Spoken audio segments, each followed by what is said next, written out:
श्रीलक्ष्मी श्रीमहालक्ष्मी क्षीरसागर कन्यका उत्तिष्ठ हरिसम्प्रीते भक्तानां भाग्यदायिनी श्रीलक्ष्मी श्रीमहालक्ष्मी क्षीरसागर कन्यका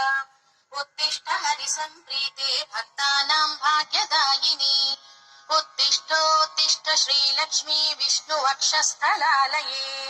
उत्तिष्ठ करुणापूर्णे लोकानां शुभदायिनी उत्तिष्ठोत्तिष्ठ श्रीलक्ष्मी विष्णुवक्षस्थलालये उत्तिष्ठ करुणापूर्णे लोकानां शुभदायिनी श्रीपद्ममध्यवसिते वरपद्मनेत्रे श्रीपद्महस्ते चिरपूजित पद्मपादे श्रीपद्मजात जननी शुभपद्मवक्त्रे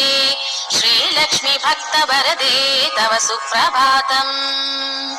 श्रीपद्ममध्यवसिते वरपद्मनेत्रे श्रीपद्महस्ते चिरपूजित पद्मपादे श्रीपद्मजात जननी शुभपद्मवक्त्रे श्रीलक्ष्मी भक्तवरदे तव सुप्रभातम् जाम्बूनदाभसमकान्ति विराजमाने तेजो स्वरूपिणि सुवर्ण विभूषणाङ्गी सौवर्ण वस्त्र परिवेष्टित दिव्य देहे श्रीलक्ष्मी भक्तवरदे तव सुप्रभातम् सर्वार्थ सिद्धि प्रद विष्णु मनोनुकूले सम्प्रार्थिताखिल जनावन दिव्यशीले दारिद्र दुःख भयनाशिनि भक्तपाले श्रीलक्ष्मी भक्तवरदे तव सुप्रभातम्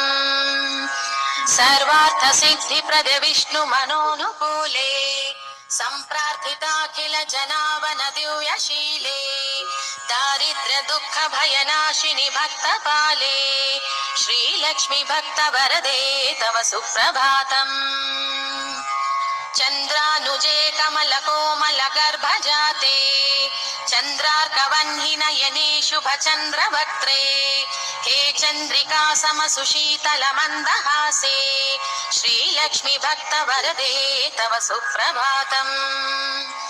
श्रीयादिलक्ष्मी सकलेप्सितदा